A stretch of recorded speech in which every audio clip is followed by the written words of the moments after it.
আরবি বছরের গণনা অনুযায়ী এখন যে মাসটা চলতেছে সেই মাসটার নাম কি আপনারা বলতে পারেন?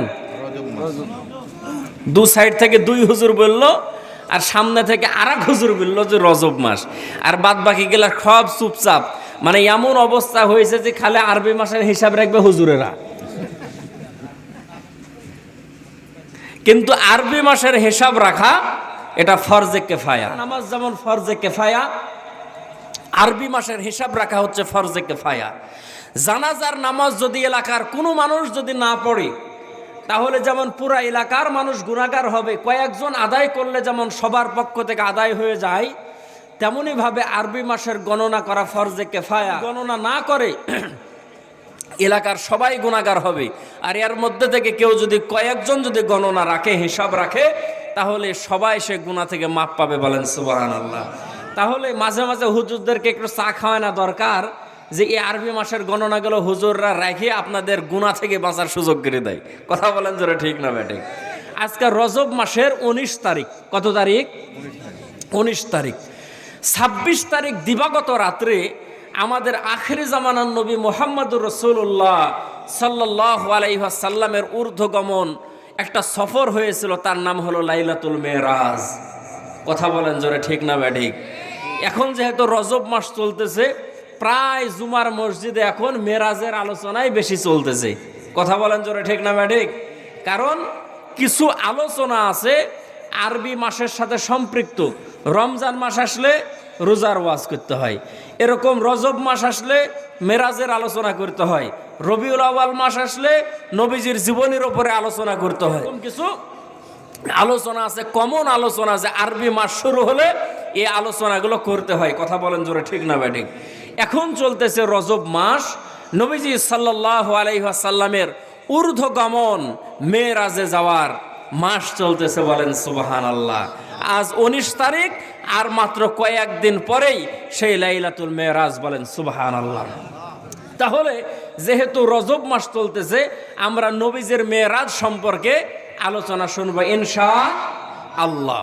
সম্মানিত ভাইয়েরা আমার, মেরাজের আলোচনা আল্লাহ পাক রব্বুল আলামিন যখন কোরআনুল কারীমের মধ্যে যখন করেন, সেখানে শুরুতেই আল্লাহ তাআলা বলেন সুবহানাল্লাযী আসরা বিআবদিহি লাইলাম মিনাল মাসজিদিল হারামি ইলাল মাসজিদিল আকসা। জোরে বলেন আল্লাহু আকবার।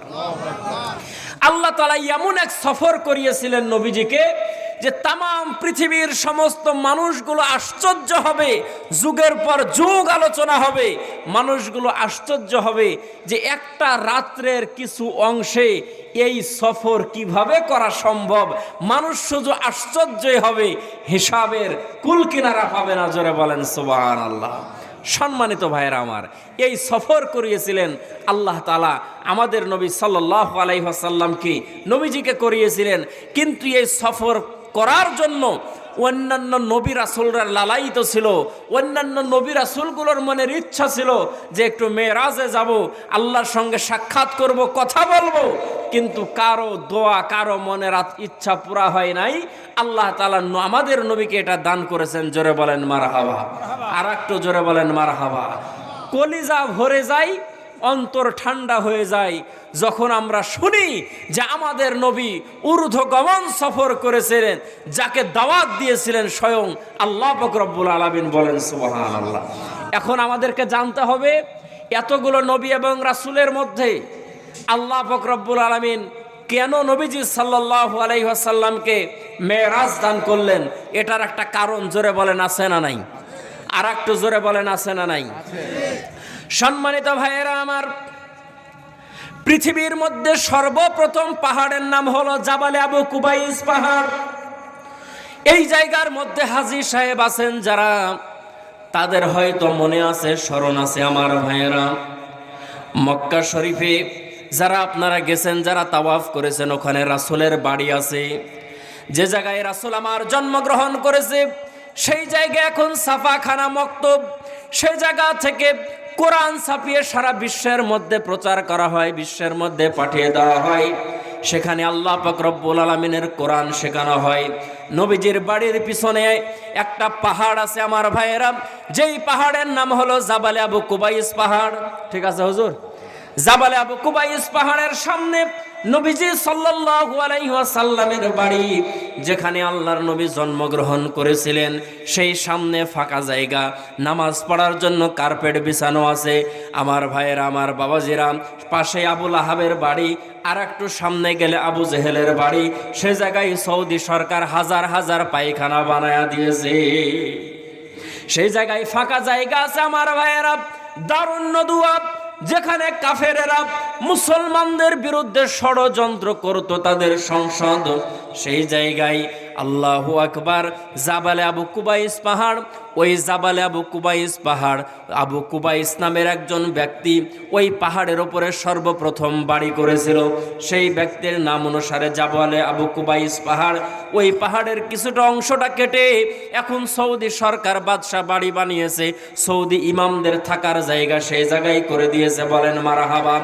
আমার ভাইয়েরা, আমার বাবাজিরা, সর্বপ্রথম পৃথিবীর মধ্যে সর্বপ্রথম পাহাড় হলো ওই জাবালে আবু কুবাইস পাহাড়। ওই পাহাড়ের পাথর দিয়াই হজরতে ইব্রাহিম এবং হজরতে ইসমাইল আলাইহিস সালাতু ওয়াস সালাম খানায়ে কাবা নির্মাণ করেছেন। বলেন সুবহানাল্লাহ। অনেকগুলো নবীর কবর ওই পাহাড়ের মধ্যে আছে। ওই জাবালে আবু কুবাইস পাহাড়ের পিছনে আছে শিয়াবে আবু তালিব, যেখানে আল্লাহর নবীকে দীর্ঘ 3.5 বছর কাফেরেরা জেলখানায় বন্দি করে রেখেছিল। জাবালে আবু কুবাইস পাহাড়ের পিছনে শিয়াবে আবু তালিব আল্লাহর রাসূলকে দীর্ঘ 3 বছরেরও বেশি, প্রায় 3.5 বছর কাফেরেরা সেই জায়গায় বন্দি করে রেখেছিল। আমার ভাইয়েরা, আমাদের দেশের মধ্যেও জেলখানা আছে। জেলখানার মধ্যে যখন মানুষগুলোকে যখন বন্দি করে রাখা হয়, সরকারের পক্ষ থেকে তাদেরকে খাবার দেওয়া হয়। পচা খাবার হোক বা ভালো খাবার হোক, দেওয়া হয় কি হয় না? কথা বলেন, হয় কি হয় না? কিন্তু আল্লাহর নবীকে যে জায়গায় বন্দি করে রাখা হয়েছিল, আমার ভাইয়েরা, সরকারের পক্ষ থেকে সেখানে কোনো খাবারের ব্যবস্থা করা হয়েছিল না। আত্মীয় স্বজন আপনজন যারা ছিল তাদেরকে আল্লাহর রাসূলের কাছে যেতে দেওয়া হতো না। মক্কার জমিনে যারা কাফের ছিল তাদের ইচ্ছা ছিল আমরাও খাবার দেব না, আত্মীয় স্বজনগুলো সেখানে খাবার নিয়ে যেতে পারবে না, মুহাম্মদের আর বিচার করাও লাগবে না, বিনা বিচারে মুহাম্মদ ধুকে ধুকে সেখানে মারা যাবে। জোরে বলেন নাউজুবিল্লাহ। কিন্তু আওয়াজ দিয়ে জোরে বলেন হায়াতের মালিক কে? আর একটু জোরে বলেন হায়াতের মালিক কে? কাদেরে কোদ রতদারি বরকামাল, কাদেরে কোদ রতদারি বরকামাল, আংতা রব্বি আংতা হাসবি জুল জালাল, তুহি কাদের জলিলুল্লাহ জাহাদার, বহর হালে তুহি মেরা নেগাদার। আমার ভাইয়েরা, মক্কার জমিনের যেই কাফেররা ছিল, আল্লাহর নবীর কাছে একটা ফোঁটা পানি পর্যন্ত তারা পৌঁছতে দিল না। তারা ব্যারিকেড সৃষ্টি করলো, বাধা সৃষ্টি করলো। আমার ভাইয়েরা, সাহাবা একরাম রাদিয়াল্লাহু তাআলা আনহু আল্লাহর নবীর সঙ্গে সে জায়গায় গৃহবন্দী অবস্থায় থাকলেন। নবীজির স্ত্রী হযরতে আম্মা জান খাদিজাতুল কুবরা রাদিয়াল্লাহু তাআলা আনহা নবীজির সঙ্গে গৃহবন্দী থাকলেন। নবীজির চাচা আবু তালিব নবীজির সঙ্গে সে জায়গায় গৃহবন্দী অবস্থায় থাকলেন। আর সাহাবা একরাম সে জায়গায় ছিলেন। আমার ভাইয়েরা, কষ্টের পর কষ্ট সাহাবা একরাম সহ্য করেছিলেন, কিন্তু আল্লাহর নবীকে জীবনে বলেন নাই ইয়া রাসূলুল্লাহ, কালেমা পড়ার কারণে এত কষ্ট আমাদের উপরে কাফেরেরা নির্যাতনের স্টেম রোলার চালায়।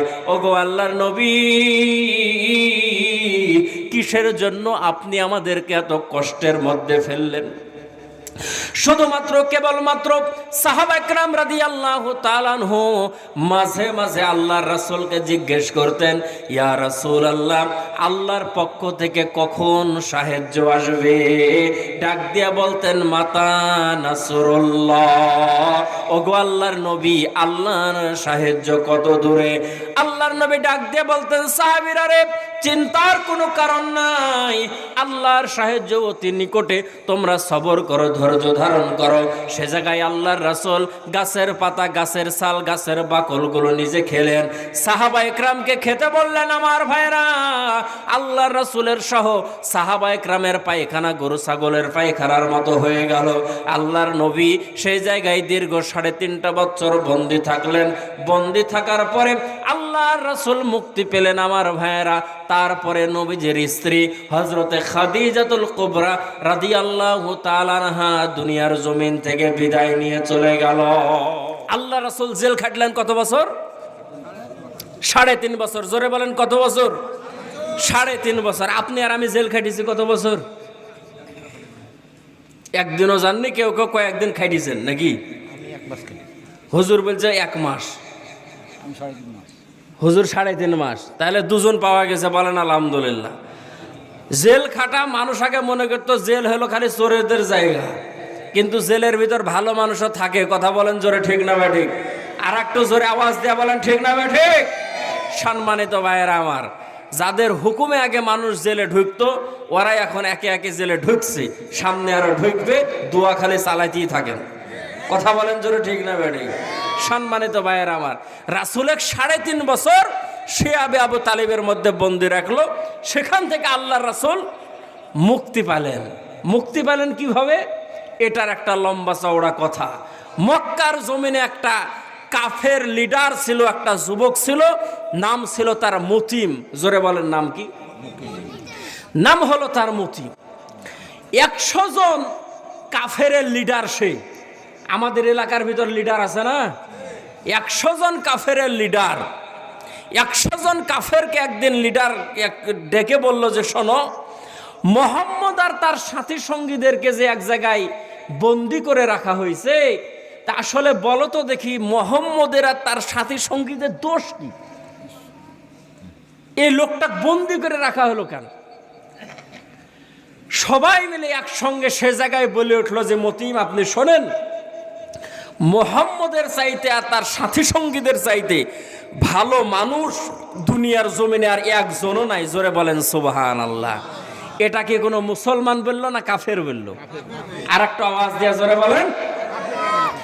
মতিম ডাক দিয়ে বলল, শোনো গো, মুহাম্মদের চাইতে তার সাথী সঙ্গীদের চাইতে যদি ভালো মানুষ আর দুনিয়ার জমিনে কেউ না থাকে, তাহলে তাকে জেলখানার মধ্যে কেন বন্দি করে রাখা হলো? তাহলে আজকে যাব আবু জেহেলের কাছে। আবু জেহেলকে ডাক দিয়ে বলবো, আবু জেহেল, কিসের জন্য তুমি মুহাম্মদকে কারাগারের মধ্যে বন্দি করে রেখেছো? দলিল প্রমাণ সামনে দাও, না হলে মুহাম্মদকে তুমি ছেড়ে দাও। 100 জন যুবক মিলে আল্লাহর নবীকে মুক্তি করার জন্য আবু জেহেলের সামনে চলে আসলো। আবু জেহেলকে ডাক দিয়ে বলল, আবু জেহেল রে শোনো, বলো তো দেখি মুহাম্মদ আর তার সাথী সঙ্গীদেরকে যে তুমি বন্দি করে রেখেছো, তার দোষ কি? কিসের জন্য তাকে বন্দি করে রাখলাম? আমার ভাইয়েরা, আমার বাবাজিরা, একান্ত আপনজনের আমার দিলের কান দিয়ে শোনেন বন্ধু। আবু জেহেল ডাক দিয়ে বলল, শোনো, মুহাম্মদের যে সমস্ত দোষগুলো আছে এটা আমরা একাই করি নাই, আমরা দারুন নদওয়ার মধ্যে বৈঠক করেছি। মুহাম্মদের বিরুদ্ধে যতগুলো দোষ আছে সমস্ত দোষগুলো আমরা চামড়ার মধ্যে লিখে খানায়ে কাবার চৌকাটের মধ্যে লটকায় দিয়েছি। মানুষ কত বড় খারাপ হতে পারে! আল্লাহর নবীর বিরুদ্ধে আইন পাশ করে আল্লাহর ঘরের মধ্যে আবার টাঙ্গাই দিয়েছে। জোরে বলেন নাউজুবিল্লাহ। মতিম ডাক দিয়ে বলল, আবু জেহেল রে শোনো, তোমার এই কথাই কোনো কাজে আসবে না। শোনো, আমার সঙ্গে চলো, খানায়ে কাবার কাছে তোমাকে যেতে হবে। খানায়ে কাবার কাছে যাওয়ার পরে ওই কাগজটা, ওই কাপড়টা, ওই চামড়াটা আমাদের সামনে নিয়ে আসো। আমরা দেখব সে জায়গায় মুহাম্মদের কি কি দোষ আছে। মুহাম্মদের যদি দোষ থাকে তাহলে মুহাম্মদকে জেলখানায় বন্দি রাখবা, কোনো আপত্তি নাই। আর আবু জেহেল রে, আর একটা কথা শুনে রাখো, মুহাম্মদের যদি কোনো দোষ না থাকে, 1 সেকেন্ড সময় দেব না, জেলের তালা ভাঙবো আর মুহাম্মদকে আনবো। জোরে আওয়াজ দিয়া বলেন মারহাবা। সবাই মিলে চলে গেল খানায়ে কাবার কাছে। যাওয়ার পরে ময়লা গায়ে খানায়ে কাবার চৌকাঠ থেকে, দেওয়াল থেকে সেই চামড়াটা নামানো হলো। আমার ভাইয়েরা, আশ্চর্য কথা হলো কি, চামড়াটা নামানোর পরে দেখে যে জায়গায় আল্লাহ এবং মুহাম্মদ শব্দ লেখা আছে সেই জায়গাগুলো শুধু ভালো আছে, বাদ বাকি সব জায়গা ওই পোকাই খেয়ে ফেলেছে। জোরে বলেন সুবহানাল্লাহ। আবু জেহেলের সামনে মনে হয় চালন ধরেছে, সব ফুটা হয়েছে, সব কিছু খাইলিছে ওই পোকা। আবু জেহেল ডাক দিয়ে বলে, এখানে লেখা ছিল মুহাম্মদের বিরুদ্ধে সব কথা। বলে এখন তো একটা। মতিম ডাক দিয়ে বলল, শোনো গো, মুহাম্মদের বিরুদ্ধে তোমরা যদি দোষ প্রমাণ করতে না পারো তাহলে মোহাম্মদকে জেলখানার মধ্যে থাকতে দেব না, আমরা বের করে নিয়ে যাব। 100 জন যুবক একসঙ্গে স্লোগান দিল, জেলের তালা ভাঙবো, মোহাম্মদকে আনবো। সবাই মিলে চলে গেল ওই জাবাল আবু কুবাইস পাহাড়ের পিছনে শিয়াবে আবু তালিব সেই জায়গার জান্নাত দরজাগুলো ভাঙলো, আল্লাহর নবীকে সেই জায়গা থেকে উদ্ধার করলো। জোরে বলেন সুবহানাল্লাহ। আল্লাহর নবী জেলখানা থেকে বের হওয়ার পরে যুবককে ডাক দিয়ে বলে, যুবক রে তোমার নাম কি? যুবক ডাক দিয়ে বলতেছে, আমার নাম হচ্ছে মতিম। যুবক রে তুমি কি কালেমা পড়েছো, মুসলমান হয়েছো? যুবক ডাক দিয়ে বলে, না গো না আল্লাহর নবী, আমি কালেমা পড়ি নাই, মুসলমান হই নাই। এরে মতিম, কালেমা পড়ো নাই, মুসলমান হও নাই, তবে আমাকে দরজা জানালা ভেঙ্গে আমাকে কারাগার থেকে বের করলা, এর কারণটা কি, আর উদ্দেশ্যটা কি? মতিম ডাক দিয়া বলে, ইয়া রাসূলুল্লাহ, আমরা খোঁজ নিয়েছি, 100 জন মিলে আমরা চিরনি অভিযান চালিয়েছি। ওগো আল্লাহর নবী, আপনার বিরুদ্ধে কেউ কোনো দোষ দেখাইতে পারে নাই, আপনি একটা নির্দোষ মানুষ, কেন জেলের মধ্যে থাকবেন? এই জন্য জেলের তালা ভেঙ্গে দরজা ভেঙ্গে আপনাকে বের করে এনেছি। ওগো আল্লাহর নবী, আপনি কি খুশি হন নাই? আল্লাহর নবী মতিমের সামনে 2 ফোঁটা চোখের পানি ছেড়ে দিয়ে ডাক দিয়ে বলে, মতিম রে, তুমি আমাকে জেল থেকে বের করেছো, আমি যতটা খুশি হয়েছে রে মতিম, তুমি যদি কালেমা পড়ে মুসলমান যদি হও, আমি রাসূল তার থেকে বেশি খুশি হব। বলেন সুবহানাল্লাহ। মতিম ডাক দিয়ে বলে, ইয়া রাসূলুল্লাহ, ভালোভাবে খোঁজ নিয়েছি গো আল্লাহর নবী, আপনার ধর্ম হলো সত্য ধর্ম, আমি একাই শুধু কালেমা পড়ব না, আমার সঙ্গে যে 100 জন আছে সবাই মিলে একসঙ্গে আপনার হাতে হাত রেখে কালেমা পড়ে মুসলমান হব। জোরে বলেন সুবহানাল্লাহ। আর একটা আওয়াজ দেয়া জোরে বলেন সুবহানাল্লাহ। 100 জন যুবক আল্লাহ রাসূলের হাতে হাত রেখে কালেমা পড়ে জাগায় মুসলমান হলো। বলেন সুবহানাল্লাহ। আবু জেহেলের গলার পানি আছে, গলার পানি শুকাই গেল, যে দিলাম তেল পড়া হয়ে গেল কপাল পোড়া। মোহাম্মদ বন্দি করলাম জেলখানার মধ্যে, যাতে করে ওর সম্মান কমে যায়, লোকজন ওর কাছ থেকে দূরে চলে যায়, কিন্তু ও জেল থেকে যেমনি বাইরে হলো 100 জন কালেমা পড়ে মুসলমান হলো। বলেন সুবহানাল্লাহ। আমাদের দেশেও কিছু আলেম ওলামাদেরকে ওরা জেলখানার ভিতর বন্দি করেছিল, কথা বলেন ঠিক না বেঠিক, যাতে করে আলেম ওলামা থেকে দেশের মানুষগুলো দূরে চলে যায়। কিন্তু প্রক্ষান্তরে দেখা গেল আগে ওদের মাহফিলে মানুষ হতো 3 লাখ, জেল থেকে বাড়ানোর পরে ওদের মাহফিলে এখন মানুষ হয় 20 লাখ। কথা বলেন আওয়াজ দিয়া ঠিক না বেঠিক?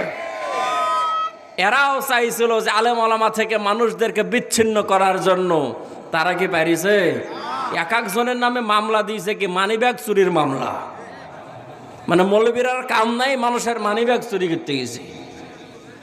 সম্মানিত ভাইয়েরা আমার, কত নায়িকার বাচ্চা হলো আমাদের দেশে, সাংবাদিক জিজ্ঞেস করলো না যে হারে তোর যে বিয়া হয়নি, সওয়াল আসলো কোন জায়গা থেকে?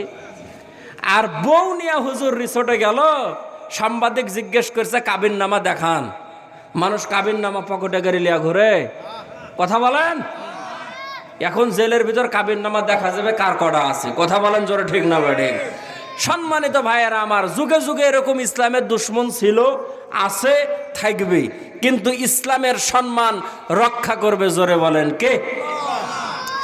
সম্মানিত ভাইয়েরা আমার, কাফেরেরা হতভম্ব হয়ে গেল।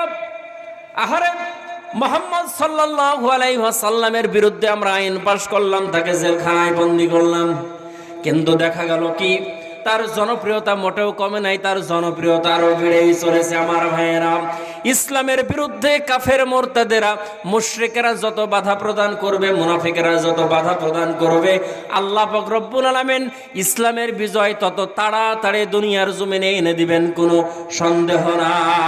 রাসূল কারাগার থেকে মুক্তি লাভ করলেন, মুক্তি লাভ করার পরেও আল্লাহ রাসূল সাল্লাল্লাহু আলাইহি ওয়াসাল্লামের কষ্ট দূর হলো না।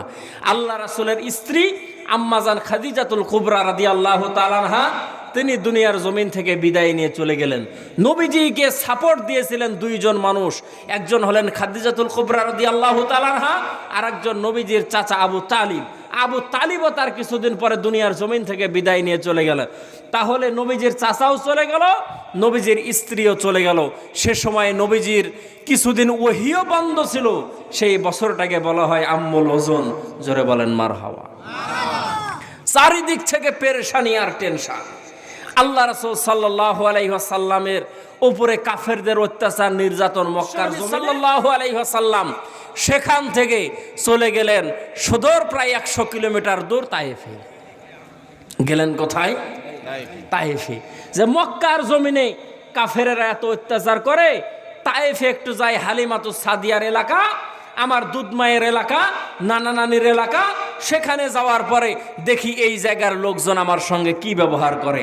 আমার ভাইয়ের, আমার বাবাজিরা, এটা হলো কমন কথা যে তায়েফের জমিনে আল্লাহর রাসূলের ওপরে কি ধরনের নির্যাতন করা হয়েছিল এটা আমরা প্রায় সকলেই জানি। কথা বলেন জোরে, ঠিক না বেঠিক?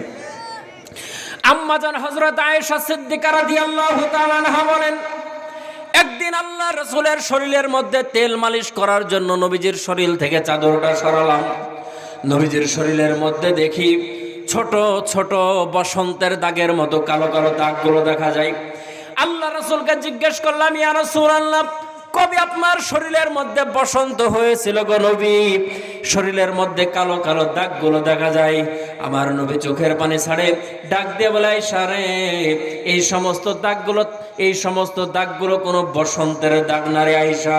আমার শরীরের মধ্যে বসন্ত হওয়া তো দূরের কথা, আল্লাহ পাক রব্বুল আলামিন আমার শরীরে মশা মাছি বসাকে হারাম করে দিয়েছেন আয়েশা রে। এগুলো হলো তায়েফের ময়দানে যে সময় গিয়েছিলাম রে আয়েশা, তায়েফের ময়দানের যুবকদের, বাচ্চাদের পাথরের আঘাতের দাগ। আয়েশা রে, বুক ভরা আশা নিয়ে গিয়েছিলাম তায়েফের জমিনে। তায়েফে যাওয়ার পরে বড় বড় লিডারদের সঙ্গে দেখা করেছিলাম, কেউ আমার ডাকে সাড়া দেয় নাই। মানুষের দরজায় দরজায় গিয়ে কালেমার দাওয়াত দিয়েছিলাম রে আয়েশা, কেউ আমার কথা শুনলো না, আমাকে পাথর দিয়ে আঘাত করলো। আয়েশা রে, একবার দুইবার নয়, 3 বার করে বেহুশ হয়ে পড়ে গিয়েছিলাম তায়েফের ময়দানে। আমার সঙ্গে ছিল যায়েদ ইবনে হারেসা। যায়েদ ইবনে হারেসা বলেন, আমি আমার পিঠের কাপড়টা সরাইয়া, বুকের কাপড়টা সরাইয়া তায়েফের যুবকদেরকে লক্ষ্য করে ডাক দিয়ে বলেছিলেন, তায়েফের লোকেরা রে, একটা মানুষের উপরে তোমাদের কতই রাগ হতে পারে, তোমাদের কতই ক্ষোভ হতে পারে। তোমাদের যদি রাগ থাকে, ক্ষোভ থাকে, আমি যায়েদ ইবনে হারেসা আমার পিঠের কাপড়টা সরাইয়া দিলাম। তোমাদের যত মারার প্রয়োজন হয় আমার শরীরে মারো, আমার রাসূল রে মারিও না। কারণ রে, আমার রাসূলের মাও নাই, আমার রাসূলের বাবা নাই। দুনিয়ার জমিনে রক্ত মুছে দেওয়ার মতো রাসূলের আমার কেউ নাই। আমার রাসূলের চাচা বিদায় নিয়ে চলে গেছে, স্ত্রী বিদায় নিয়ে চলে গেছে। রাসূলের রক্ত মুছাইয়া দেওয়ার মতো দুনিয়ার জমিনে কেউ নাই। আমার ভাইয়েরা, আমার বাবাজিরা, আল্লাহর রাসূলকে যে জায়গায় বেহুশ করে ফেলে দিয়েছিল, এখনো সেই জায়গাটা বেড়া দিয়ে ঘেরা আছে। হাজী সাহেব যারা আছে গো, সেই জায়গায় যাওয়ার পরে যখন মুআল্লিম বলে, এটা হলো সেই জায়গা যেই জায়গায় আল্লাহর রাসূল বেহুশ হয়ে পড়ে গিয়েছিল। আমার ভাইয়েরা, হাজিরা চোখের পানি ছেড়ে দিয়া দিয়া কান্দে, আর চোখের পানি ছেড়ে দিয়া কান্দে, হায়রে তায়েফবাসী, নবীরে পাইলি কিন্তু নবীর কদর করতে পারলি না। 1500 বছর পরে আমরা আসার পরে নবীজিরে কতটা মহব্বত করি।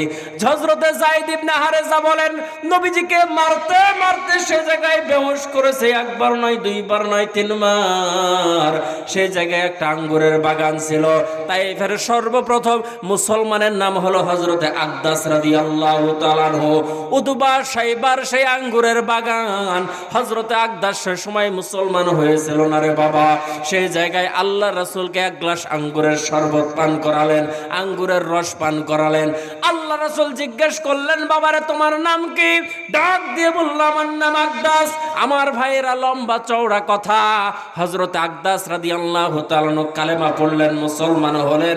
তায়েফের ময়দানে যারা গিয়েছেন তারা দেখেছেন হযরতে আকদাসের নামে সেই জায়গায় এখনো মসজিদ আছে, মসজিদে আকদাস। ওই আঙ্গুরের বাগানের এরিয়া এখনো ঘেরা আছে। আমার নবীজি সাল্লাল্লাহু আলাইহি ওয়াসাল্লামকে তায়েফের ময়দানের মধ্যে আল্লাহু আকবার নির্যাতন করার পরে নবীজি আবার ফিরে আসলেন। আমার ভাইয়েরা, মক্কার জমিনে যখন নবীজি চলে আসলেন, তখন মক্কার কাফেরারা ডাক দিয়া দিয়া বলতে লাগলো, মোহাম্মদ রে, তুমি না এক আল্লাহর কথা বলো, তুমি না এক আল্লাহর কথা বলো, সেই আল্লাহ তাআলার ওয়াহদানিয়তের কথা তুমি বলো, তার দ্বীনের জন্য, ইসলামের জন্য তুমি এত রক্ত ঝরাও, এত কষ্ট করো, সে আল্লাহ কোথায় গেল? তোমার এত কষ্টের দিনে কি তোমার আল্লাহ নাই? তোমার পাশে কি দাঁড়াবে না?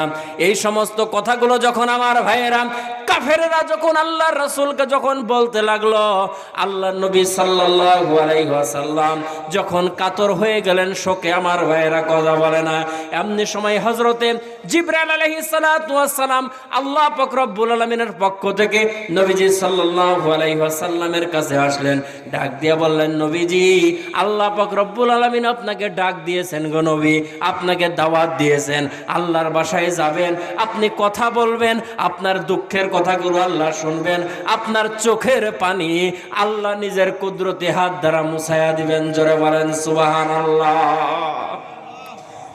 আল্লাহর নবী মেরাজের দাওয়াত পেলেন, জোরে বলেন সুবহানাল্লাহ। আর একটু জোরে বলেন সুবহানাল্লাহ। সম্মানিত ভাইয়েরা আমার, আল্লাহ পাক রব্বুল আলামিন হযরতে জিবরাইল আলাইহিস সালাতু ওয়াস সালামের মাধ্যমে দিন তারিখ সবকিছু ঠিক করে ফেললেন। 26 তারিখ দিবাগত রাত আল্লাহ পাক রব্বুল আলামিন দিন তারিখ ঠিক করে হযরতে জিবরাইলকে বললেন, জিবরাইল রে, লম্বা চওড়া কথা আপনাদের সামনে আমি সংক্ষেপে তুলে ধরতেছি। হযরতে জিবরাইলকে ডাক দিয়ে বলেন, জিবরাইল রে, আজকে যাও আমার নবীকে নিয়ে আসো, আমার বাসায় নিয়ে আসো, নবীজির সঙ্গে আমি কথা বলবো। আমার ভাইয়ের, আমার বাবাজিরা, একান্ত আপনজনেরা আমার দিলের কান দিয়ে শুনবেন বন্ধুগণ। হযরতে জিবরাইল আলাইহিস সালাতু ওয়াস সালাম আল্লাহ পাক রব্বুল আলামিনকে ডাক দিয়ে বলে, আল্লাহ পাক রব্বুল আলামিনকে ডাক দিয়ে বলে, আল্লাহ, আপনার বন্ধুকে আনার জন্য আমি কি বাহন নিয়ে যাব? আমার ভাইয়েরা, আল্লাহু আকবার। সিরাতে মুস্তাফার মধ্যে আল্লামা ইদ্রিস কান্দলবী রাহমাতুল্লাহ আলাইহি তিনি লেখেন, আল্লাহ পাক রব্বুল আলামিন হযরতে জিবরাইল আলাইহিস সালাতু ওয়াস সালামকে ডাক দিয়ে বললেন, জিবরাইল, তুমি জান্নাতের মধ্যে চলে যাও রে জিবরাইল। জান্নাতের মধ্যে যাওয়ার পরে দেখো, আমি আল্লাহ পাক রব্বুল আলামিন বুরাক বানায় রাখছি। বুরাক আমি আল্লাহ পাক রব্বুল আলামিন একটা দুইটা বুরাক বানাই নাই, রাসূলের আগমনের জন্য 40,000 বুরাক আমি আল্লাহ তাআলা 80,000 বছর আগে বানায় রাখছি। জোরে আওয়াজ দিয়ে বলেন সুবহানাল্লাহ। 40,000 বুরাক হলো 40,000, বানাইছে কত হাজার বছর আগে? 80,000 বছর আগে। এখন প্রশ্ন হতে পারে যে হুজুর, আল্লাহ তাআলা আসমান জমিন বানালেন 6 দিনে, আর বুরাক এত আগে বানালেন কারণটা কি? আচ্ছা বলেন, আপনাদের উদাহরণের জন্য বলি, মাহফিলটা এই জায়গায় হবে, গেট কদিন আগে হয়েছে বলেন? 10 দিন আগে হয়েছে? কমপক্ষে তো 7 দিন আগে হয়। কথা বলেন ঠিক না ঠিক না? যেদিন মাহফিল সেদিনই গেট হয়, কমপক্ষে আগে হয় কি হয় না? এলাকার মধ্যে যদি কোনো এমপি মন্ত্রী আসে, তাহলে 15 দিন আগে থেকে লাইটিং গেট হয় কি হয় না? আল্লাহ বলেন যে দুনিয়ার সাধারণ এমপি মন্ত্রী আসলে তাদের জন্য যদি 15 দিন আগে থেকে যদি প্রস্তুতি গ্রহণ করা লাগে, তাহলে আমার বন্ধু আসবে আমার বাড়িতে, এই জন্য আমি 40,000 বুরাক 80,000 বছর আগে বানালাম। বলেন সুবহানাল্লাহ। আচ্ছা, এমপি আসতে একটা সিটে একটা গাড়ি হয় কি হয় না? কিন্তু আর সামনে পিছনে কত গাড়ি থাকে? কিসের জন্য? ওর সম্মান বৃদ্ধি করার জন্য। আল্লাহ বলেন যে আমার রাসূল একটা বুরাকে চড়লেই হয়, কিন্তু রাসূলের সম্মান বৃদ্ধির জন্য আমি 40,000 বুরাক বানাইছি। বলেন আল্লাহু আকবার। আর একটু জোরে বলেন আল্লাহু আকবার। হযরতে জিবরাইলকে আল্লাহর নবী ডাক দিয়ে বলেন, হযরতে জিবরাইল, আল্লাহ পাক রব্বুল আলামিন হযরতে জিবরাইলকে ডাক দিয়ে বলেন, জিবরাইল, জান্নাতের মধ্যে তুমি চলে যাও, আমি 40,000 বুরাক বানাইছি 80,000 বছর আগে। আমার ভাইয়েরা, আমার বাবাজিরা, হযরতে জিবরাইল আলাইহিস সালাতু ওয়াস সালাম জান্নাতের মধ্যে চলে গেল। জান্নাতের মধ্যে যাওয়ার পরে দেখতেছে বুরাক আর বুরাক। হযরতে জিবরাইল বলেন, আমিও জানি না আল্লাহ তাআলা এগুলো কবে বানাইছে। হযরতে জিবরাইল আলাইহিস সালাতু ওয়াস সালাম প্রথম বুরাকের রশি ধরে টান দেয়। বুরাকগুলো হলো দুম্বার থেকে বড়, ঘোড়ার থেকে ছোট, মধ্যম আকৃতির, মানুষের মতো চেহারা, পাখা আছে, 4টা পা আছে। হযরতে জিবরাইল আলাইহিস সালাতু ওয়াস সালাম বলেন, বুরাকের রশি ধরে যখন আমি টানি, একটা বুরাকের রশি ধরে টানলে পিছনের বুরাক আমাকে আপত্তি জানায় ডাক দিয়ে বলে, জিবরাইল রে, আল্লাহ পাক রব্বুল আলামিন যেদিন আমাদেরকে বানিয়েছে জিজ্ঞেস করেছিলাম আল্লাহ কেন বানালেন? আল্লাহ পাক রব্বুল আলামিন বলেছেন, শেষ জামানার নবী আমার সঙ্গে দেখা করার জন্য আসবে, তার বাহন হবে তোমরা, এই জন্য তোমাদেরকে বানিয়েছি। জিব্রাইল রে, যেদিন থেকে আমরা সৃষ্টি হয়েছে জান্নাতের মধ্যে আছি, সেদিন থেকে চোখের পানি ছেড়ে কাঁদতে কাঁদতে চোখের মধ্যে ঘা হয়ে গেছে। আল্লাহ তাআলার কাছে কাঁদি আর বলি, আল্লাহ বিশ্বনবী যখন আমাদের পিঠে চড়ে আসবে, আমার তকদির যেন ভালো হয়, বিশ্বনবী যেন আমার পিঠের উপরে ওঠে। হযরতে জিব্রাইল বলেন, প্রথম বুরাকের রশি ছেড়ে দ্বিতীয় বুরাক ধরি, তখন 3 নম্বর বুরাক আপত্তি জানায়, ডাক দিয়ে বলে, জিব্রাইল কি অপরাধ করলাম? ওই বুরাককে নিয়ে যাও, আমাকে কেন নেও না? হযরতে জিব্রাইল বলেন, এরকম ভাবে দেখতে দেখতে একেবারে জান্নাতের শেষ মাথার দিকে যাওয়ার পরে দেখি একটা বুরাক দাঁড়াইতে পারে না, বসতে পারে না, শুয়ে গেছে। বুরাককে জিজ্ঞেস করলাম, বুরাক রে, সবার মনের মধ্যে আশা বিশ্বনবীকে নেওয়ার জন্য তারা দুনিয়ার জমিনে যাবে, তোমার মনের মধ্যে বুঝি আশা নাই আল্লাহ রাসূলকে নেওয়ার জন্য? বুঝি তুমি যাওয়া না? বুরাক ডাক দিয়ে বলতেছে, ও জিব্রাইল শোনো, যেদিন থেকে আল্লাহ পাক রব্বুল আলামিন আমাকে বানাইছেন, যখন শুনেছে রাসূলুল্লাহকে পিঠে নিয়ে আসতে হবে, আমি বুরাকের দিকে তাকায় দেখো, কাঁদতে কাঁদতে শরীরটা দুর্বল হয়ে গেছে, আর দাঁড়ায় থাকতে পারে না, বসে থাকতে পারে না, চোখের মধ্যে ঘা হয়ে গেছে, শুয়ে থাকি। আল্লাহ পাক রব্বুল আলামিনের কাছে শুধু দোয়া করি আর ডাক দিয়ে বলি, আল্লাহ 40,000 বুরাকের পিঠে তো আপনার নবী চড়বে না, একটা মাত্র বুরাকের পিঠে চড়বে, সেই বুরাকটা যেন আমি যেন হতে পারি, আমার পিঠে যাতে করে আল্লাহর রাসূল যাতে করে আমার পিঠের মধ্যে চড়ে। এই জন্য রে জিব্রাইল, আমি শুয়ে গেছি, আমি আর দাঁড়াইতে পারি না। তার আবেগ দেখে, ভালোবাসা দেখে হযরতে জিব্রাইল আলাইহিস সালাতু ওয়াস সালাম বলেন, তার রশি ধরে যখন টান দিলাম, সমস্ত বুরাকের চাইতে সেই বুরাকটা শক্তিশালী হয়ে যায়। সেই বুরাকের রশি ধরে আমি যখন টান দিয়ে যখন নিয়ে আসি, আল্লাহ পাক রব্বুল আলামিন ডাক দিয়ে বলেন, জিব্রাইল রে, আমার বন্ধুর জন্য শুধু বুরাক নিয়ে যাবা না, আর একটা জান্নাতের মধ্যে যাও রে জিব্রাইল, সেই জায়গার মধ্যে আমি রাসূলের জন্য নতুন জামা বানায়া রাখছি। আমার রাসূল দুনিয়ার জমিনে কত রক্ত ঝরাইছে, আমার রাসূলের রক্ত দিয়া দুনিয়ার জমিন লালে লাল হয়ে গেছে। ওই রক্ত মাখা জামা নিয়া আল্লাহর রাসূল আবার আমার সঙ্গে দেখা করার জন্য আসবে না রে জিব্রাইল, না। যারে জিব্রাইল যা, জান্নাতের ভিতরে যা, জান্নাতের ভিতরে যা রে জিব্রাইল, ওই জান্নাতি পোশাক আমার রাসূলের জন্য নিয়ে যা। হযরতে জিব্রাইল আলাইহিস সালাতু ওয়াস সালাম জান্নাতের মধ্যে যাওয়ার পরে জান্নাতি পোশাক নিয়ে রাসূলকে আনার জন্য চলে আসে। আমার ভাইরা, রাওয়ায়াত বর্ণনা করেন, কোন সময় কেউ বলেন আল্লাহর রাসূল হাতিমের পাশে শুয়েছিলেন, হাতিমের মধ্যে খানায় কাবার পাশে শুয়েছিলেন। কেউ বলে না, উম্মে হানির ঘরের মধ্যে শুয়েছিলেন। হযরতে জিব্রাইল আলাইহিস সালাতু ওয়াস সালাম আসলেন, আল্লাহর নবীকে ডাকলেন। আল্লাহর নবী ঘুম থেকে উঠলেন, ওযু করলেন। হযরতে জিব্রাইলকে ডাক দিয়ে বললেন, ভাই জিব্রাইল, এখন কি করতে হবে? ইয়া রাসূলুল্লাহ, আপনি কি জানেন না আল্লাহ তাআলা আপনাকে দাওয়াত দিয়েছেন, আল্লাহর বাসায় আপনি যাবেন দেখা করার জন্য, কথা বলার জন্য। আল্লাহর নবী ডাক দিয়ে বলেন, ভাই জিব্রাইল, আমি যদি এখন এখান থেকে ঘুমের মধ্যে উঠে যদি চলে যাই, সকালবেলা যদি আবু বকর উঠে দেখে আমি রাসূল নাই, তারা পাগল হয়ে যাবে। ওমর যদি দেখে আমি রাসূল নাই, তরবারি নিয়ে বের হয়ে যাবে। হাসান হুসাইন যদি দেখে নানা নাই, কাঁদতে কাঁদতে পাগল হয়ে যাবে। হযরতে ফাতেমা যদি দেখে বাবা নাই, সে কাঁদতে কাঁদতে পাগলিনী হয়ে যাবে। আরে জিব্রাইল, আল্লাহ পাক রব্বুল আলামিনের সঙ্গে কথা বলার জন্য যাব, কিভাবে সম্ভব দুনিয়ার মানুষগুলোকে ছেড়ে? আল্লাহ পাক রব্বুল আলামিন আমার রাসূলকে জানায় দেয়, নবীজি আপনার চিন্তার কোনো কারণ নাই, আপনি কথা বলার জন্য আসবেন আমার বাসার মধ্যে। নবীজি, আমি আবু বকর, ওমর, উসমান, আলী, হাসান, হুসাইন, এমনকি চন্দ্র সূর্যকে আমি আল্লাহ পাক রব্বুল আলামিন জায়গা মতো স্টপ করে দেব। আমি আল্লাহ পাক রব্বুল আলামিন সবাইকে ঘুম পাড়ায়া দেব, শুধুমাত্র আপনার আর আমার কথা বলার ব্যবস্থা করব। জোরে বলেন সুবহানাল্লাহ। কিয়ামত নৌফালাক মেরাজেউ, কিয়ামত নৌফালাক মেরাজেউ, আম্বিয়া ও আউলিয়া মুহতাজেউ, সদ হাজারা রহমতে জায়া ফরি, বরওয়ে বর আলে পাকে তহেরি। বলেন আল্লাহু আকবার।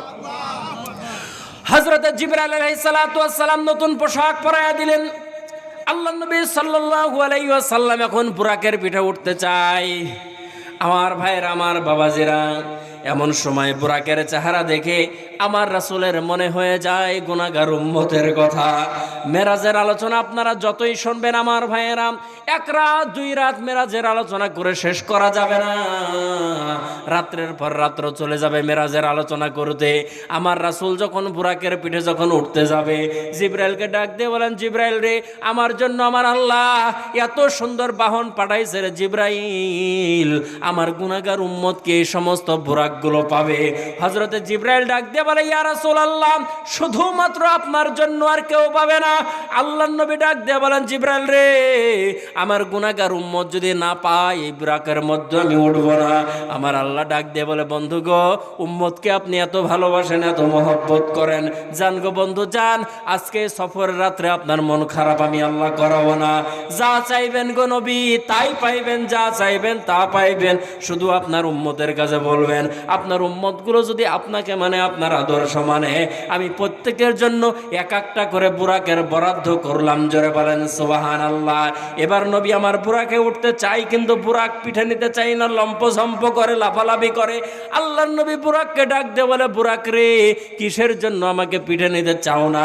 জিবরাইল ডাক দিয়ে বলে, বুরাক রে, রাসূলকে পিঠে নেওয়ার জন্য তুমি পাগল, এখন তুমি কিসের জন্য রাসূলকে পিঠে নিতে চাও না?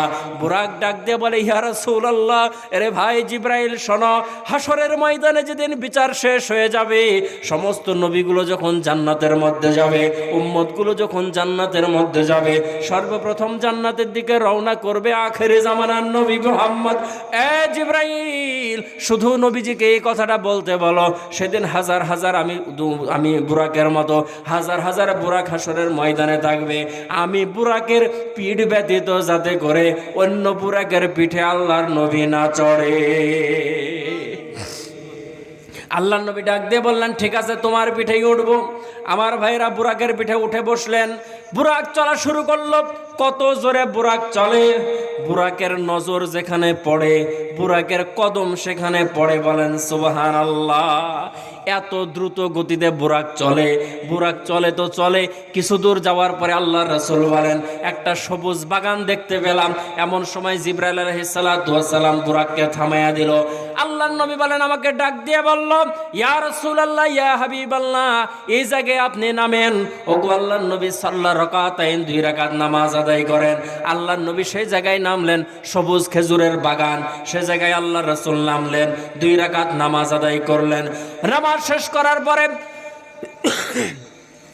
হযরত জিবরাইল আলাইহিস সালাতু ওয়াস সালামকে আল্লাহর নবী জিজ্ঞেস করেন, ভাই জিবরাইল, এটা কোন জায়গায় আমি 2 রাকাত নামাজ আদায় করলাম? হযরত জিবরাইল ডাক দিয়ে বলে, ইয়া রাসূলুল্লাহ, এই জায়গার নাম হলো ইয়াসরিব, আপনি হিজরত করে আসবেন, এই জায়গার নাম হবে মদিনা। আল্লাহ মেরাজের রাত্রে মদিনাও আপনাকে সফর করায় নিলেন। বলেন সুবহানাল্লাহ। হযরত জিবরাইল আলাইহিস সালাতু ওয়াস সালাম বুরাকের পিছনে বসে, আল্লাহর রাসূল সামনে বুরাক চলতেছে। কিছু দূর যাওয়ার পরে হযরত জিবরাইল আলাইহিস সালাতু ওয়াস সালাম বললেন, ইয়া রাসূলুল্লাহ, এই জায়গায় থামেন, সাল্লাল্লাহু রাকাতাইন, 2 রাকাত নামাজ আদায় করেন। আল্লাহর রাসূল 2 রাকাত নামাজ আদায় করে জিজ্ঞেস করলো, ভাই এটা কোন জায়গা? হযরত জিবরাইল ডাক দিয়ে বলে, ইয়া রাসূলুল্লাহ, এই এলাকার নাম হলো মাদিয়ান, এলাকা হলো শুআয়ব আলাইহিস সালাতু ওয়াস সালামের এলাকা, হযরত মূসা আলাইহিস সালাতু ওয়াস সালামের শ্বশুর বাড়ির এলাকা। আপনি 2 রাকাত নামাজ আদায় করেন। সামনের দিকে যাওয়ার পরে আল্লাহ পাক রব্বুল আলামিনের হাবিব হযরত মুহাম্মদ আরবি সাল্লাল্লাহু আলাইহি ওয়াসাল্লামকে জিবরাইল ডাক দিয়ে বলে, জিবরাইল ডাক দিয়ে বলে, ইয়া রাসূলুল্লাহ, এখানে আপনি থামেন, 2 রাকাত নামাজ আদায় করেন। আল্লাহর রাসূল 2 রাকাত নামাজ আদায় করলেন। আমার ভাইয়েরা ডাক দিয়ে বললেন, জিবরাইল, এটা কোন জায়গা? আল্লাহর রাসূল হযরত জিবরাইল আল্লাহর নবীকে ডাক দিয়ে বলে, ইয়া রাসূলুল্লাহ, এই জায়গা হচ্ছে কুহে তুর। এখানে হযরত মূসা আলাইহিস সালাতু ওয়াস সালাম কথা বলার জন্য আসতো আল্লাহর সঙ্গে। আল্লাহ পাক রব্বুল আলামিনকে বলে, রব্বি আরনি, আমি তোমারে দেখবো। আল্লাহ পাক রব্বুল আলামিন বলেন, লান তারানি, মূসারে দেখতে পারবা না। দুনিয়ার জমিনে হবে কথা, জান্নাতের মধ্যে হবে দেখা। মূসা আলাইহিস সালাতু ওয়াস সালাম মানে না। আল্লাহ পাক রব্বুল আলামিনের কাছে বারবার দাবি করে, আল্লাহ দেখবো। আল্লাহ বলে, মূসারে দুনিয়ার চামড়ার চক্ষু দিয়ে আমাকে দেখা সম্ভব না। মূসা আলাইহিস সালাতু ওয়াস সালাম বলে, না দেখবো। আল্লাহ পাক রব্বুল আলামিন বললেন, মূসা তাহলে আসো তুর পাহাড়ে। মূসা আলাইহিস সালাতু ওয়াস সালাম কওমের 40 জন আলেম নিয়া তুর পাহাড়ের মধ্যে চলে যায়। আমার ভাইয়েরা, গুফতে মুসা বা খোদা দর কুহে তুর, গুফতে মুসা বা খোদা দর কুহে তুর, গুফতে আহমদ বা খোদা দর আরশে নূর। মুসা আলাইহিস সালাতু ওয়াস সালাম 40 জন আলেম নিয়ে কুহে তুরের মধ্যে চলে যায়।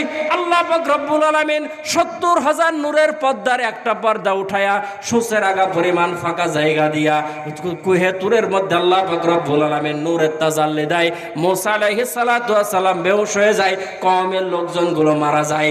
আল্লাহ পাক রব্বুল আলামিন মুসা আলাইহিস সালাতু ওয়াস সালাম 40 জন বেহুশ থাকার পরে আল্লাহ পাক রব্বুল আলামিন মুসা আলাইহিস সালাতু ওয়াস সালামকে জিজ্ঞেস করেন, মুসা আমি আল্লাহরে কেমন দেখলা? মুসা আলাইহিস সালাতু ওয়াস সালাম বলেন, আল্লাহ কি জানো চোখের মধ্যে শুধু ঝলক লাগলো, আমি বেহুশ হয়ে পড়ে গেলাম। মালিক গো, এখন তো আমি এলাকার মধ্যে চলে যাব, গ্রামের মধ্যে চলে যাব। আমার যে সমস্ত আলেমগুলো সাথে করে নিয়ে এসেছিলাম এই সমস্ত আলেমগুলোকে আমার কাছে ফিরিয়ে দেন। দুনিয়ার জমিনে শুধু কথা বলবো, আপনার সঙ্গে দেখা করতে পারবো না। জোরে বলেন সুবহানাল্লাহ। হযরত জিবরাইল ডাক দিয়ে বলেন, ইয়া রাসূলুল্লাহ, এটা হলো তুর পাহাড়, যেই পাহাড়ে আল্লাহ পাক রব্বুল আলামিনের নূর লেগে পাহাড় পুরো সুরমা হয়ে গেছে। এই জন্য চোখের মধ্যে সুরমা দিলে চোখের পাওয়ার আল্লাহ তাআলা বৃদ্ধি করে দেয়। সুবহানাল্লাহ বলেন। আল্লাহ নবী 2 রাকাত নামাজ আদায় করলেন, সামনের দিকে অতিক্রম করলেন। আল্লাহ রাসূলকে হযরত জিবরাইল থামায়া দিলেন, ইয়া রাসূলুল্লাহ, এখানে আপনি থেমে যান, সাল্লা রাকাতাইন 2 রাকাত নামাজ আদায় করেন। আল্লাহ রাসূল 2 রাকাত নামাজ আদায় করলেন। ডাক দিয়ে বললেন, ভাই জিবরাইল, এখানে যে 2 রাকাত নামাজ আদায় করলাম জায়গাটার নাম কি? হযরত জিবরাইল ডাক দিয়ে বলে, ইয়া রাসূলুল্লাহ, এই জায়গার নাম হলো বাইতুল্লাহ। এই জায়গার নাম কি? বাইতুল্লাহ। হযরত জিবরাইল আলাইহিস সালাতু ওয়াস সালাম ডাক দিয়ে বলে, ইয়া রাসূলুল্লাহ, এই জায়গার নাম হলো বাইতুল্লাহ। আপনি 2 রাকাত নামাজ আদায় করেন, জায়গাটা বড় বরকতি। আল্লাহর নবী 2 রাকাত নামাজ কমপ্লিট হয়ে গেল। এখন হযরত জিবরাইল আলাইহিস সালাতু ওয়াস সালাম ডাক দিয়ে বলে, ভাই এই জায়গা সম্পর্কে একটু বর্ণনা শোনাও। হযরত জিবরাইল আলাইহিস সালাতু ওয়াস সালাম এবার আল্লাহর নবীকে ডাক দিয়ে বলে, ইয়া রাসূলুল্লাহ, ইয়া হাবিবাল্লাহ, আপনার পূর্বে একজন নবী ছিল, সেই নবীর নাম হলো ঈসা। জোরে বলেন, নাম কি? এই জায়গায় কেউ কি আছেন ঈসা নবীর বাপের নাম বলতে পারবেন? ইমরান নাই, ঈসা আলাইহিস সালাম বাপের নাম না না নাই নাই বাপের তো নাই। মার নাম মরিয়ম। হযরত ঈসা আলাইহিস সালাতু ওয়াস সালাম আল্লাহ পাক রব্বুল আলামিনের বড় নিদর্শনের মধ্যে একটা নিদর্শন, বাবা ছাড়া দুনিয়ার মধ্যে পাঠাইছেন। বলেন মারহাবা। সন্তান হয়েছে কিন্তু বাপ নাই। কিন্তু এখন যদি কোনো মরিয়ম বলে, ওই মরিয়মের যদি বাপ ছাড়া, যদি স্বামী ছাড়া যদি সন্তান হইতে পারে, আমার হইলে সমস্যা কি? তাহলে ঝাঁটার বাড়ি কি মাটিতে পড়বে নাকি? কথা বলেন।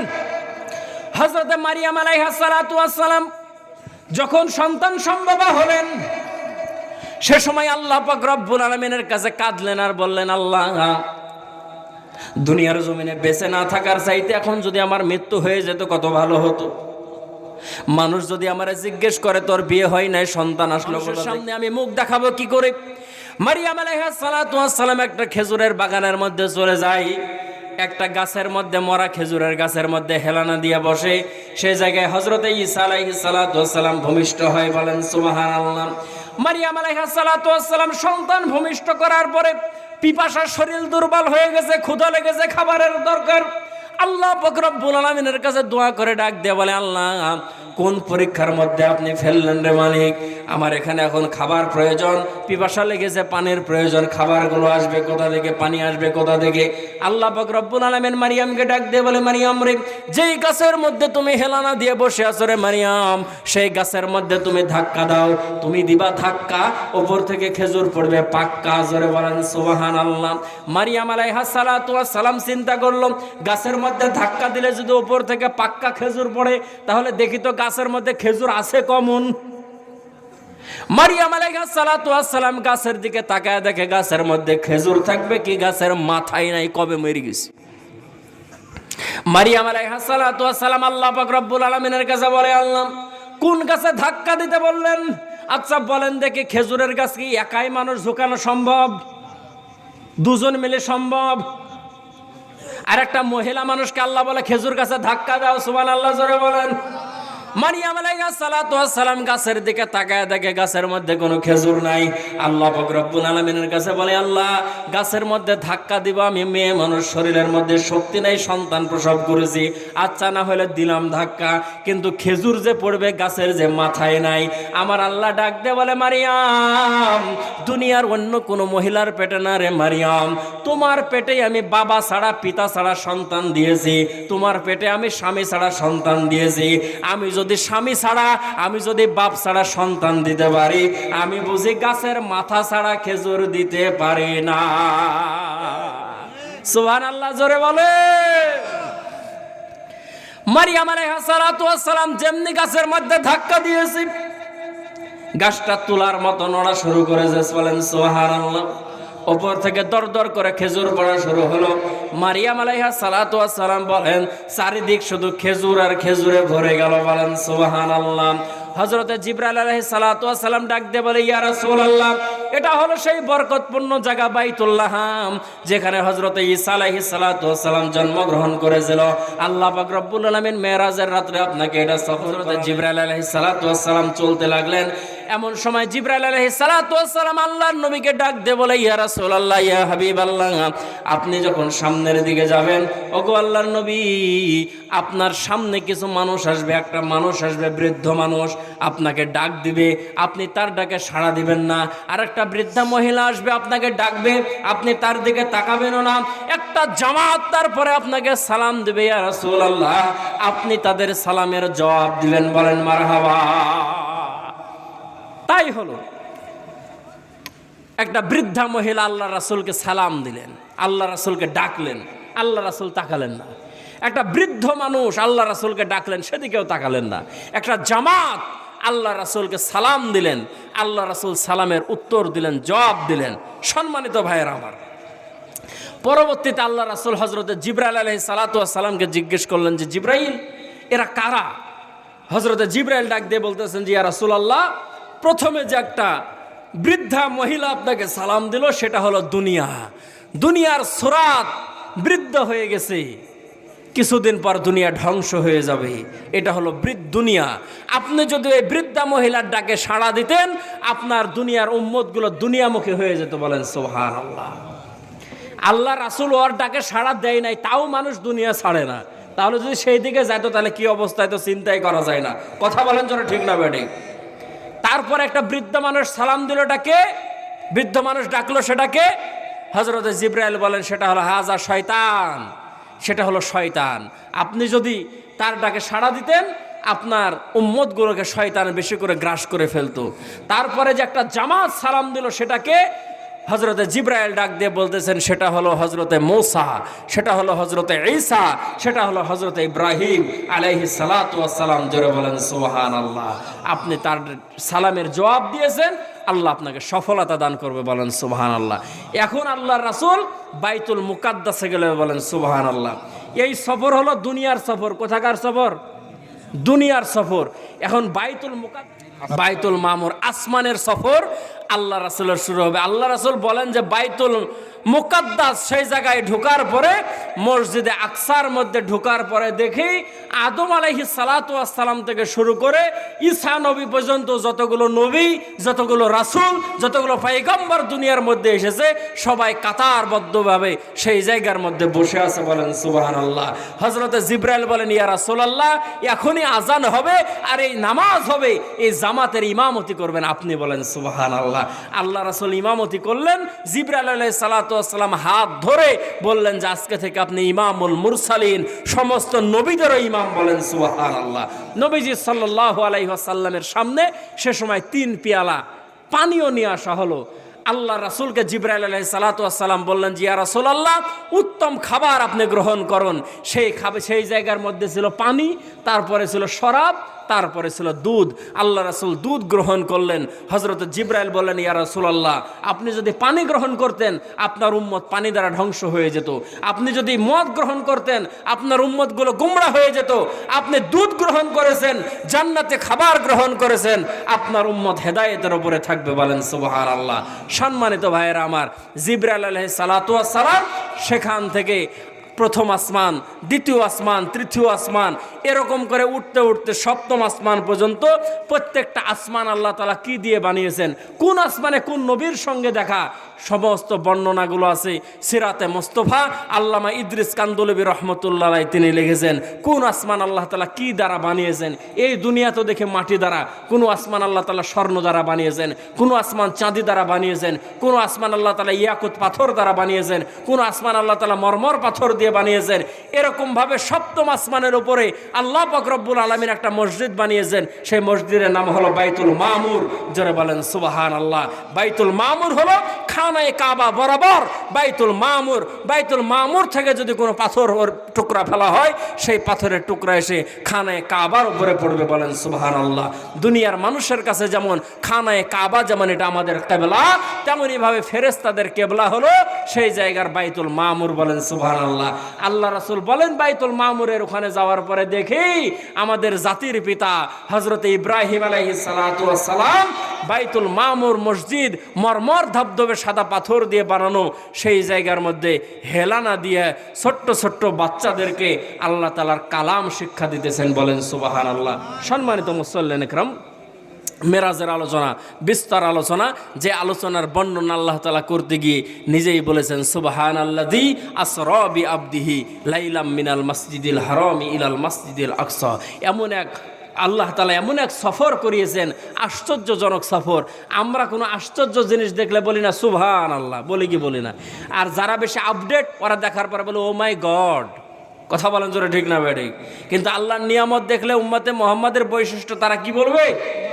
সুবহানাল্লাহ। এই জন্য আল্লাহ তাআলা সুবহান শব্দ দিয়েই শুরু করেছেন আশ্চর্য সফর। কর্মসূচি ছিল আল্লাহ রাসূলকে আল্লাহ তাআলা কিছু পুরস্কার দিয়েছেন, উপহার দিয়েছেন। তার মধ্যে শ্রেষ্ঠ হলো 5 ওয়াক্ত নামাজ। বলেন সুবহানাল্লাহ। as-সালাতু মিরাজুল মুমিনিন। তাহলে মেরাজের সর্বশ্রেষ্ঠ উপহার হলো 5 ওয়াক্ত নামাজ। কথা বলেন ঠিক না বেঠিক? আজকের আপনাদের এই কবরবাসীদের রুহের মাগফিরাতের জন্য যে তাফসিরের আয়োজন করেছেন, আপনাদের পরিচিত মানুষ হিসাবে, চেনা জানা মানুষ হিসাবে আপনাদের কাছে আখেরি পাইগাম, আখেরি ফরিয়াদ হলো, সম্মানিত ভাইয়েরা আমার, রসুল সাল্লাল্লাহু আলাইহি ওয়াসাল্লামের মেরাজের যে উপহার 5 ওয়াক্ত নামাজ আমরা পড়ব। বলেন ইনশাআল্লাহ। ইনশাআল্লাহ। সবাই বললেন ইনশাআল্লাহ। একটু 2 হাত একটু টান টান করে দেখান তো দেখি, সবার হাত কি উঠলো?